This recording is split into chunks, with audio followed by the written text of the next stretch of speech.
اسلام اور قرآن اور تیری ذات پر انگلی اٹھائے مولا، ان کو تو عبرت۔ میرے عزیزو، اس عید الاضحیٰ میں ایک عظیم پیغام ہے، اور سارے لوگ جانتے ہیں کہ یہ بہت ساری یادوں کا ایک مجموعہ ہے، بہت ساری یادوں کا ایک مجموعہ ہے۔ اس میں سنت ابراہیمی ادا کی جاتی ہے، حضرت سیدنا ابراہیم علیہ الصلاۃ والتسلیم کی قربانی کی یاد تازہ کی جاتی ہے، اور حجاج کرام انہی دنوں میں عرفات، منی، مزدلفہ میں اپنے ارکان ادا کر رہے ہوتے ہیں، مناسک حج ادا کر رہے ہوتے ہیں۔ ان میں بھی ہر رکن تقریباً کسی نہ کسی کی یاد ہے۔ وہاں پر صفا مروہ پر دوڑنا حضرت ہاجرہ کی یاد ہے۔ منی میں مذبح میں جا کر حضرت ابراہیم علیہ السلام کی قربانی کی یاد حجاج کرام تازہ کرتے ہوئے اپنے بکروں کے اور جانوروں کی قربانیاں پیش کرتے ہیں، کنکریاں مارتے ہیں، یہ حضرت ابراہیم علیہ السلام کی یاد ہے۔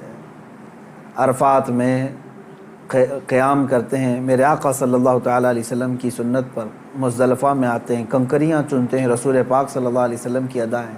تقریباً یوں سمجھ لیں کہ حج مبارک بہت ساری یادوں کا ایک مجموعہ ہے، اور امت کو یہ یادیں ٹرانسفر کرتے رہنا چاہیے، منتقل کرتے رہنا چاہیے۔ لوگ یہ سمجھتے ہوں گے کہ ہر عید، بقرعید پر، عید الاضحیٰ پر یہی ابراہیم و اسماعیل علیہ السلام کے قصے اور ان کے واقعات کیوں سنائے جاتے ہیں۔ میں کہتا ہوں مسلمانوں پر یہ واقعات سنانا واجب ہے، اخلاقی واجب ہے۔ اس کی وجہ یہی ہے کہ وہ اپنی آنے والی نسلوں کو یہ یادیں تازہ کرتے رہیں، اور ان تک یہ تمام روایات اور سنتیں نقل کرتے رہیں۔ ہمارے دین کا سب سے بڑا خاصہ یہی ہے کہ یہ تواتر سے چلا ہے۔ ہمارا دین جو ہے سینہ بسینہ اور سلسلہ بسلسلہ چلتا ہوا آیا ہے۔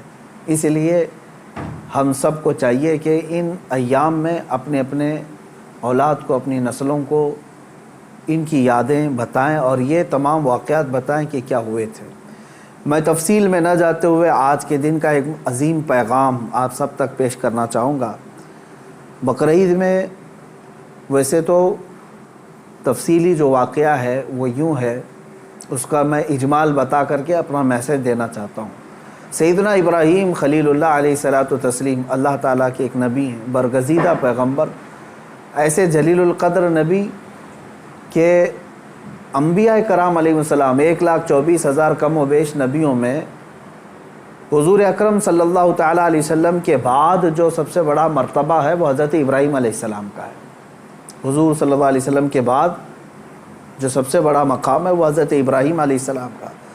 سیدنا ابراہیم علیہ الصلاۃ والتسلیم کی اولاد نہیں تھی، آپ نے تقریباً 90 سال عمر پائی اس وقت تک، بلکہ آپ کی عمر اس سے بھی زیادہ ہوئی۔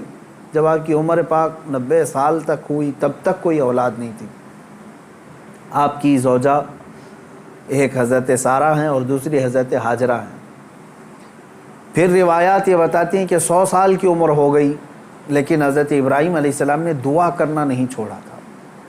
یہاں سے یہ پتہ چلتا ہے کہ بندہ مایوس نہ ہو۔ ویسے تو 70 سال 80 سال مرد کے ہو جائیں تو وہ اپنی اولاد ہونے سے مایوس ہو جاتا ہے کہ اب میری عمر نہیں رہ گئی، لیکن وہ خلاق کائنات جسے چاہے عطا کرے۔ جب وہ حضرت مریم کو شوہر کے بغیر ان کو بیٹا دے سکتا ہے، اور حضرت صالح علیہ السلام کی پتھر سے اونٹنی پیدا کر سکتا ہے، تو وہ پھر مولا تعالیٰ 90 سال کیا 100 سال کے بعد بھی چاہے تو اولاد عطا کر سکتا ہے۔ دعا کرنا ترک نہ کریں۔ حضرت ابراہیم علیہ السلام کی دعا قرآن پاک میں موجود ہے۔ آپ یہی دعا کرتے تھے، رب ہب لی من الصالحین، اے اللہ مجھے صالح اولاد عطا فرما، صالحین میں سے مجھے نسل عطا فرما۔ حضرت ابراہیم علیہ الصلاۃ والتسلیم کی اس دعا کو قرآن پاک میں بھی آپ تلاوت میں پائیں گے۔ حضرت ابراہیم علیہ الصلاۃ والتسلیم کی اس دعا کو اللہ تبارک و تعالیٰ نے قبول فرمایا، اور پھر اللہ تعالیٰ نے ارشاد فرمایا کہ ہم تمہیں ایک بیٹا عطا کرتے ہیں۔ وہ کیسے معاملات ہوئے یہ بھی دیکھیے۔ حضرت ہاجرہ حضرت ابراہیم علیہ السلام کی اہلیہ، وہ گھر میں موجود ہیں، کچھ فرشتے آئے اور فرشتوں نے آ کر کے بشارت دی کہ اللہ تبارک و تعالیٰ تمہیں بیٹے سے نوازنے والا ہے. تو وہ کہنے لگی کہ میں اتنی بوڑھی ہو گئی ہوں. ان کی خود کی عمر 90 سال کے اوپر کی تھی. کہا اتنی بوڑھی ہو گئی ہوں, کیا مجھے بچہ ہو سکتا ہے؟ فرشتوں نے کہا ہاں, اللہ تبارک و تعالیٰ جو غالب حکمت والا ہے وہ چاہے تو ہو سکتا ہے. تو پھر اللہ تبارک و تعالیٰ نے یہ بشارت دی اور بڑھاپے میں حضرت ابراہیم علیہ السلام کو بیٹے کی بشارت سے نوازا. اور اس کے بعد حضرت اسماعیل علیہ السلام کی ولادت ہوئی. چند دنوں کے بعد, چند سالوں کے بعد حضرت سارہ سے حضرت ابراہیم علیہ السلام کو دوسرے بیٹے بھی ہوئے, حضرت اسحاق علیہ السلام, یعنی اسی عمر میں. اور یہ وہ لوگ ہیں, یہ 2 بیٹے ایسی عمر میں ہوئے. اب یہاں بتاتا ہوں میں آپ کو صبر کا اور استقامت کا پھل کتنا عظیم ہوتا ہے. 100 سال تک ابراہیم علیہ السلام صبر کرتے رہے اولاد کو, اور اس کے بعد اللہ نے اولاد دیا. 2 بیٹے دیے, ایک اسماعیل علیہ السلام اور دوسرے اسحاق علیہ السلام. ان دونوں نبیوں کے بارے میں اگر میں آپ کو بتاؤں, اسحاق علیہ السلام وہ نبی ہیں, حضرت ابراہیم علیہ السلام کے وہ بیٹے ہیں جن کو اللہ نے نبی بھی بنایا, اور ان کی نسل میں 30,000 سے زیادہ نبی پیدا کیے تقریباً. بنی اسرائیل پوری نسل جو ہے وہ اسحاق علیہ السلام کی نسل ہے. اسحاق علیہ السلام کے بیٹے یعقوب علیہ السلام, یعقوب علیہ السلام کے بیٹے یوسف علیہ السلام, یہاں سے پوری بنی اسرائیل چلی, اس میں ہزاروں نبی آئے. ابراہیم علیہ السلام کو ایک بیٹے اسحاق علیہ السلام کی نسل میں سارے نبی عطا کیے, اور دوسرا بیٹا جو اسماعیل علیہ السلام عطا کیے, ان کی نسل میں تو سید الانبیاء حضور صلی اللہ علیہ وسلم آتا ہے, محمد الرسول اللہ صلی اللہ علیہ وسلم علیہ افضل التحیت و اکمل التسلیمات. تو یہ حضرت ابراہیم علیہ السلام کی دعا کا نتیجہ تھا, اور صبر اور استقامت کا. آج جو مجھے پیغام دینا تھا وہ یہی ہے. میں نے آیت کریمہ بھی خطبے میں یہی پڑھی. بے شک وہ لوگ جنہوں نے یہ کہا اللہ ہمارا رب ہے, ان الذین قالوا ربنا اللہ, بے شک وہ لوگ جنہوں نے کہا اللہ ہمارا رب ہے, ثم استقاموا, پھر اس پر جم گئے. یہ ہے استقامت. استقامت کہتے ہیں ڈٹے رہنا, جمے رہنا. اب اس کے متعلق جو قرآن کہتا ہے تتنزل علیہم الملائکہ, ان پر اللہ تعالیٰ فرشتے اتارتا ہے. کیا کہتے ہوئے آتے ہیں فرشتے؟ اللہ تخافوا ولا تحزنوا, گھبراؤ مت, ڈرو مت, ہم تمہیں وہ بشارت دینے آئے ہیں جس جنت کا اللہ نے تم سے وعدہ کیا ہے. تھوڑے دن اور باقی رہو, تھوڑے دن اور جمے رہو, اور ڈٹے رہو. یہ استقامت کرتا ہے بندہ, استقامت پر فائز ہوتا ہے تو فرشتے اس کی مدد کے لیے اترتے ہیں. ہاں اتنا ہے کہ ہلا دیے جائیں گے, تمہاری خواہشات کے خلاف معاملات آئیں گے, تمہارے نفس کے خلاف معاملات آئیں گے. اسی پر جمے رہنے کا نام استقامت ہے. اور استقامت کا معنی اتنا عظیم ہے کہ صوفیہ اکرام نے کیا فرمایا معلوم ہے؟ الاستقامت فوق الکرامت. عربی میں فرمایا استقامت جو ہے یہ کرامت سے بھی بڑھ کر کے ہے. لوگ کہتے ہیں نا کرامت, کرامت کا مطلب اکثر لوگوں نے ہی سمجھا کہ وہ انہونی چیز دکھانا, یعنی جو ایسی چیز جو کو دیکھے ہی نہیں پائے, ہوا میں کوئی اڑ کے دکھا رہا ہے, پانی پہ کوئی چل کے دکھا رہا ہے, تو اس کو بہت سارے لوگ کیا سمجھتے ہیں یہی کرامت ہے. محیر العقول چیزیں, یعنی جو عقل کو عاجز کر دیں.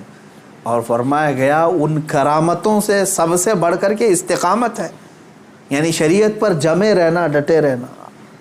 میں اس پر آتا ہوں. حضرت ابراہیم علیہ السلام کے اس واقعے کو میں مختصر کرتا ہوں. بیٹا ہوا, 100 سال تک صبر کرنے کے بعد پھر اللہ تبارک و تعالیٰ نے امتحانات ایسے لیے کہ ابراہیم علیہ السلام کو ترک وطن کرنا پڑا ہے. یعنی آپ کا ایک شہر جو ہے بابل تھا, عراق.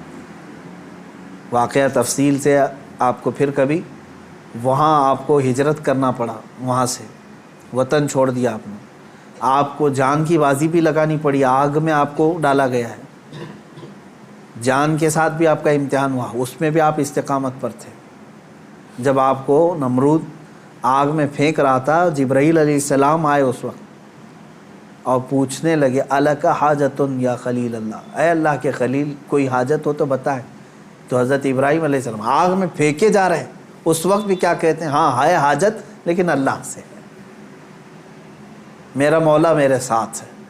یہ استقامت اور توکل کا اعلیٰ درجہ. تیسرا جو ہوا آپ کے ساتھ وہ اولاد. اور آپ کو یہ بھی میں بتا دوں کہ اب اولاد دیا اللہ تعالیٰ نے، پھر حکم یہ فرمایا، خواب میں حضرت ابراہیم علیہ السلام کو یہ کہا گیا کہ آپ اپنے بیٹے کی قربانی دیں اللہ کی بارگاہ. لیکن ابراہیم علیہ السلام نے خواب میں دیکھا تو اس کے بدلے میں آپ نے جانتے ہیں تقریباً آپ نے 100 اونٹوں کو ذبح کر دیا. اونٹ ذبح کیے، شاید اس خواب کی تعبیر یہ ہو. دوسرے دن پھر خواب وہی آیا، پھر آپ نے ذبح کیے. تیسرے دن پھر خواب آیا، تب آپ نے یقین کے ساتھ یہ فرمایا کہ مجھے میرے بیٹے اسماعیل کی ہی قربانی کا حکم دیا جا رہا ہے. پھر حضرت ابراہیم علیہ السلام، یعنی اونٹوں کے ذبح کرنے میں مال بھی تو کتنا قربان ہوا. تو اب میں جو بتانا چاہ رہا ہوں اب وہ آخری بات سنیں. اسماعیل علیہ السلام کو بلایا اپنے قریب، جب ابھی حضرت اسماعیل علیہ السلام کی عمر پاک شباب کو نہیں پہنچی تھی، جوانی کے قریب آ رہی تھی.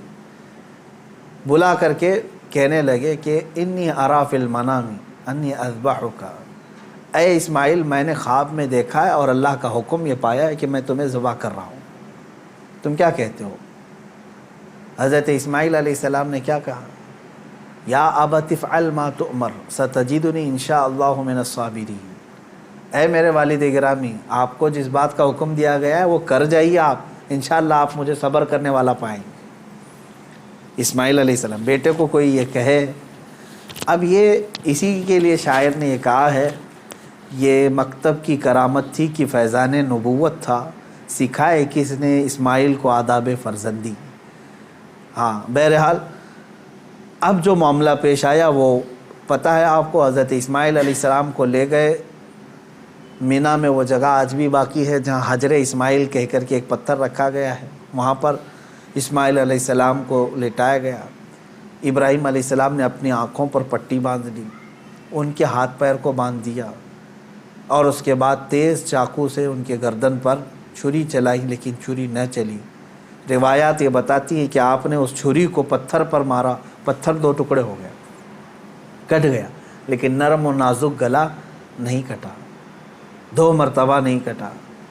تیسری مرتبہ آپ نے زور سے چلایا تو کٹ گیا مگر گلا نہیں.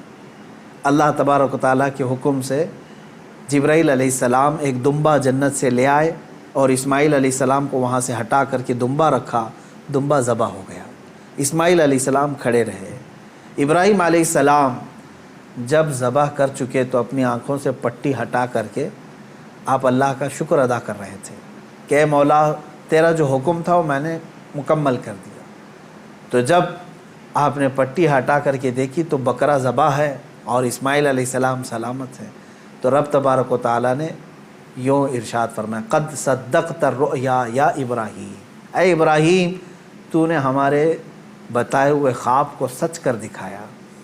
وَنَادَيْنَاهُ بِذِبْحٍ عَظِيمٍ، ہم نے اسماعیل کو ذبح عظیم کے نام سے پکارا. اللہ تعالیٰ نے فرمایا، اللہ تبارک و تعالیٰ یہ امتحان لے رہا تھا. یہ انبیاء اکرام علیہم الصلاۃ والتسلیم کے ساتھ ہے، ایسا نہیں ہے کہ سارے لوگ یہ کر پائیں گے. وہ اس درجے کے ایمان والے تھے، ان کو اسی انداز سے امتحان لیا گیا. اب جو بات 2 چیزیں عرض کرنی ہے. پہلی بات تو یہ ہے کہ بعض مفسرین نے اور عاشقان رسول نے اس میں پیارا نقطہ یہ بیان فرمایا، گلا نہ کٹنا، ذبح نہ ہونا کیا وجہ تھی؟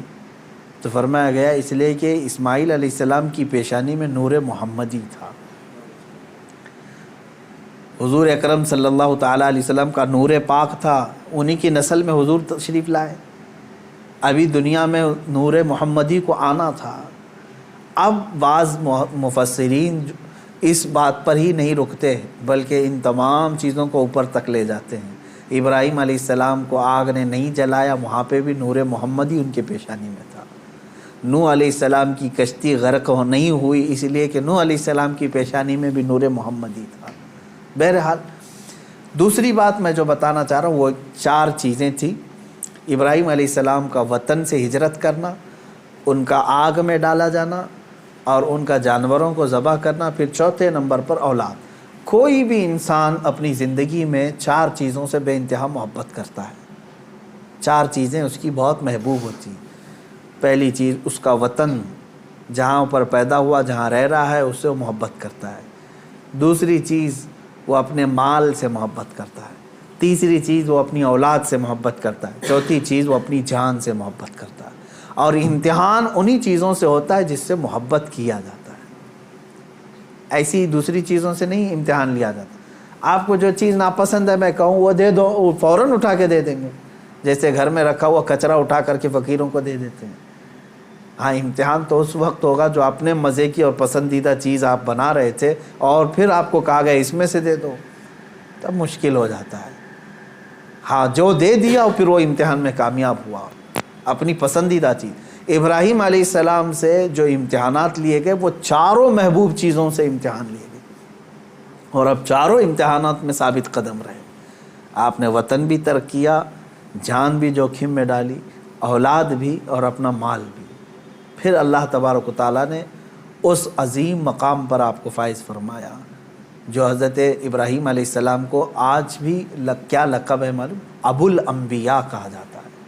ابو الانبیاء یعنی نبیوں کے باپ ہیں۔ اب عزیزان گرامی، ان واقعات میں میرے سنانے کا مقصد یہ تھا کہ ہمارے بچوں تک یہ واقعہ پہنچ جائے تفصیل سے، پھر آپ اپنے گھروں میں اپنی اولاد کو سنائیں ضرور۔ لیکن اس پورے واقعے سے ایک جو جذبہ ملتا ہے وہ ہے استقامت کا۔ یہی میرا میسج ہے آج کا، یہی میں پیغام دینا چاہتا ہوں۔ کسی بات پر جمے رہنا، ڈٹے رہنا، یہ انبیاء کی سنت ہے۔ ہاں، ہلا دیے جائیں گے، تمہیں تکلیف میں ڈالا جائے گا، لیکن جمے رہو گے تو اسی طرح کے انعامات کی بارشیں بھی ہوں گی۔ آپ کو پتہ ہے حضرت بلال حبشی رضی اللہ تعالیٰ عنہ کو جب مکہ والے زنجیروں میں جکڑتے تھے یا پھر رسی باندھ کر کے مکہ کی گلیوں میں کھینچتے تھے، صحابہ اکرام حضور صلی اللہ علیہ وسلم کی بارگاہ میں تشریف لائے، عرض کرنے لگے یا رسول اللہ صلی اللہ علیہ وسلم کیا ہم حق پر نہیں ہیں؟ حضور نے فرمایا کیوں نہیں؟ کہا پھر کیوں ہمیں اتنی تکلیف دی جاتی ہے؟ کیوں ہمیں اس طرح سے غریب صحابہ کو مارا جاتا؟ ہم حق پر ہیں تو پھر یہ ہمارے اوپر حاوی کیوں ہوتے ہیں؟ اب سنیں، بہت سارے لوگوں کا آج بھی سوال یہی ہے کہ آج ہم اتنی بڑی تعداد میں ہیں، ہم ہی خدا کی عبادت کرتے ہیں، ہم ہی رسول پاک کی رسالت کا اقرار کرتے ہیں، قرآن کے قاری ہم ہیں، اذان کے دینے والے ہم ہیں، نمازوں کے قائم کرنے والے ہم، تکلیف ہم ہی کو سب سے زیادہ ہے، مارے جا رہے ہیں ہم ہی سب سے زیادہ آج دنیا میں۔ یہ سوال آج بھی گردش کرتا ہے۔ صحابہ بھی یہ سوال لے کر کے حضور پاک صلی اللہ علیہ وسلم کی بارگاہ میں حاضر آئے۔ میرے آقا صلی اللہ علیہ وسلم نے جواب میں جو ارشاد فرمایا وہی ہم سب کے لیے بھی آج عبرت ہے، وہی آج ہم سب کے لیے بھی درس ہے۔ حضور اکرم صلی اللہ علیہ وسلم نے اس صحابی سے فرمایا جنہوں نے سوال کیا، کہا کہ اللہ تبارک و تعالی جس کا جیسا ایمان ہوتا ہے ویسا امتحان لیتا ہے، اور آج تم لوگوں سے جو امتحانات لیے جا رہے صحابہ سے، حضور نے فرمایا اس سے کئی درجہ کٹھن امتحانات انبیاء سے لیے گئے۔ حضور اکرم صلی اللہ علیہ وسلم نے ارشاد فرمایا انبیاء میں سے بعض وہ نبی ہیں جیسے حضرت زکریہ علیہ السلام، یہودیوں نے ان کے قتل کا منصوبہ بنایا اور ان کے پیچھے لگ گئے، یہاں تک کہ آپ جان چھڑاتے ہوئے ایک جگہ ایسے آئے، اللہ کے نبی ہیں، ایک درخت کے قریب آئے، درخت سے کہا کہ تو پھٹ جا میں تیرے اندر داخل ہوتا ہوں۔ زکریہ علیہ السلام اس درخت کے اندر آئے، یہودیوں نے پیچھا کیا کافی دیر تک، شیطان ابلیس لعین یہودیوں کو اشارہ کر کے بتایا اس درخت کے اندر وہ چھپے ہوئے ہیں، تم آری لو اور اوپر سے کاٹ ڈالو۔ یہودیوں نے اس درخت کو اوپر سے کاٹنا شروع کر دیا، جس پورے درخت کے پیٹ کے اندر حضرت زکریہ علیہ السلام ہے، اوپر سے آری سے وہ کاٹتا جا رہا ہے یہودی، اور وہ سب کاٹتے جا رہے ہیں۔ آری کے کٹنے کی آواز آپ کو آ رہی تھی اور سر مبارک تک پہنچ چکا تھا۔ آپ آواز نکالتے، اللہ تبارک و تعالیٰ کی طرف سے یہ حکم آیا اے زکریہ صبر کر جاؤ، اور اگر اس پر تم نے صبر نہیں کیا تو صابرین میں سے تمہارا نام نہیں آئے گا۔ حضرت زکریہ علیہ السلام خاموش ایسے رہے کہ پوری آری نے سر کو چیر دیا، بدن کو چیر دیا، پورے جسم کو چیر دیا، لیکن آپ نے آہ تک نہیں کہا، اف یہ تمام الفاظ بھی نہیں ادا کیے۔ احادیث میں یہ حضرت زکریہ علیہ السلام کا استقامت، آپ جمے رہے ڈٹے رہے، کٹ گئے جسم پاک دو الگ الگ ٹکڑوں میں تبدیل ہو گیا۔ اب اندازہ کریں ان واقعات کو حضور اکرم صلی اللہ علیہ وسلم نے صحابہ کو سنایا۔ حضرت یحییٰ علیہ السلام پیش کیے گئے، 33 سال کی جوانی ہے، بادشاہ کے خلاف آپ نے فتویٰ دیا تھا۔